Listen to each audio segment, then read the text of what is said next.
Blaenau Ffestiniog, tre chwaral, rwan yn dre ôl ddiwydiannol, swn i feddwl, sy'n ail ddarganfod I draed. Ond ar un tro oedd o'n ail tre mwyaf Gogledd Cymru ar ôl Wrecsam, sy'n profi bod o'n ar un tro yn dre mawr, llawn o siopa, digon o fwrlwm, digon o ddiwylliant yma. Ond yn naturiol, os di gwaith yn mynd, mae'r bobl yn mynd a mae'r bwrlwm yn mynd efo fo. Ond yn ddiweddar rwan, mae bobl trio ail gydio yn y bwrlwm yna. Falla bod yna ddim mor gymaint o waith ag oedd yna ers talwm, ond eto mae hynny'n rhan o'r bwrlwm yma, rhan o'r ail ddarganfod yn traed. Felly. A mae'n gyfnod cyffroes iawn I Blaenau ar y funud. Wel, yn farn fi, mae bob dim yn nhw'n gwneud I trio wneud yn lle yn well, yn dda dri, ac os maen nhw'n dod yn mwy o bobl I fewn, mwy o pres i'r cymuned di, so mae'n iawn. Dwi'n meddwl bod o'n gret. Dwi'n meddwl mae o'n rhywbeth da I Blaenau, rhywbeth newydd, fresh. Something needed to be done because people just wasn't coming here. Money wasn't being spent in Blaenau. People were just coming to Blaenau and bypassing it, if you know what I mean.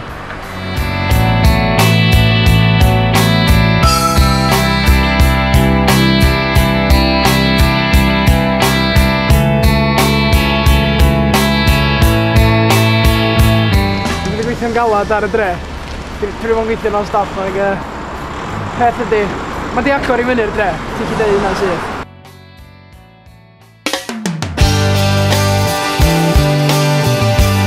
Iawn, fydech chi ddeitha ni beth sy'n ymlaen yma ddiw? Mae diwrnod mawr I ni heddiw. Dyn ni'n cael Carwyn Jones, Prif Weinidog Cymru I Blaenau I agor cynllun yn swyddogol. A mae'n wych o ddwrnod I'm yn fwrw, ond mae'n chydig bach yn oer.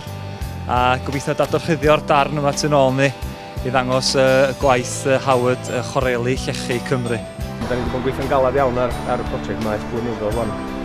A fel da chi'n gweld mae lle wedi trawsnewid yn hollol. Mae gennym ni orsaf Ffestiniog tu ôl I ni fama lle mae oddeutu 150,000 o bobl yn cyrraedd y dre bob blwyddyn.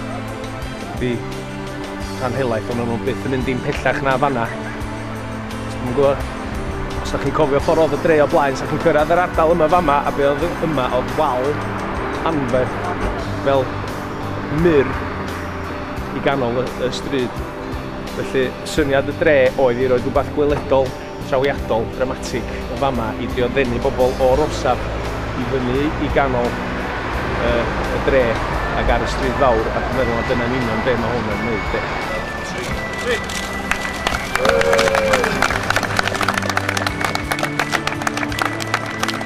Wrth gwrs, diolch yn fawr iawn yn bleser ac yn rydydd I fod yma I ddarorchuddio wrth gwrs y gwaith arbennig hyn.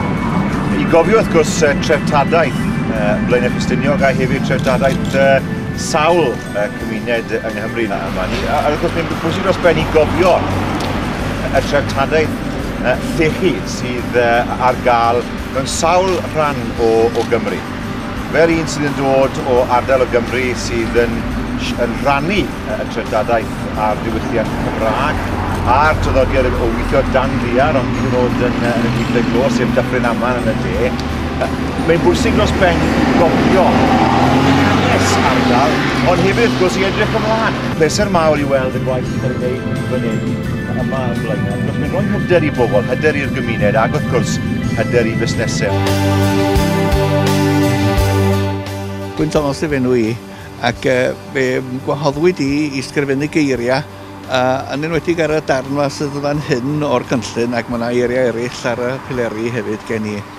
Felly, fydech chi esbonio ni be mae gweithio efo'r prosiect yma wedi bod fel? Wel, teyrnged i'r ardal hon ydy'r holl beth ac teyrnged i'r bobl hefyd sydd wedi bod yma. Ac yn enwedig, swn i'n feddwl I chwarelwyr ynde.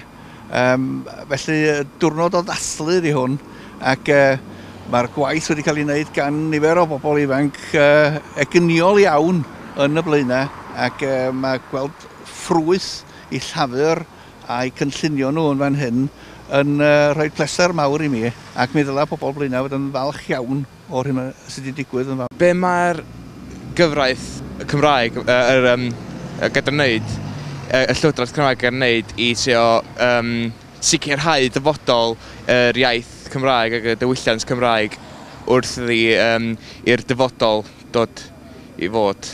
Mae twristiaid wrth gwrs yn dod arian gyda nhw, a wrth wneud hynny, maen nhw'n gallu creu swyddi i bobl lleol ac helpu wrth gwrs busnesau lleol.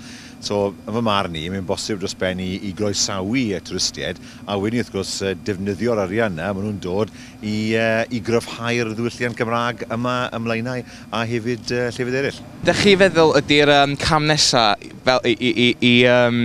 i atal pethau fel hyn digwydd wrth i ni symud ymlaen allan o gwlad diwydiant i fewn i'r dyfodol? Wel, wrth gwrs mae Blaenau wedi gweld y cwmp yn nifer o ochr eraill lle dros blynyddoedd mawr, ac wrth gwrs mae sawl cymuned yng Nghymru gyda'r un challenge. Ond y peth cyntaf i wneud, wrth gwrs, yw roi hyder i bobl yn eu cymuned, a un o'r ffyrdd o wneud hynny yw sicrhau bod arian yn cael ei ala, ni'n gweld hwn fan hyn heddi yn y sgwâr, ac wrth gwrs i hybu busnesau sy'n gallu cyflogi bobl yn y pen draw. Mae'n braf dros ben i weld siw gymaint o beth yn cael ei wneud yma yn Blaenau nawr i hybu'r gymuned.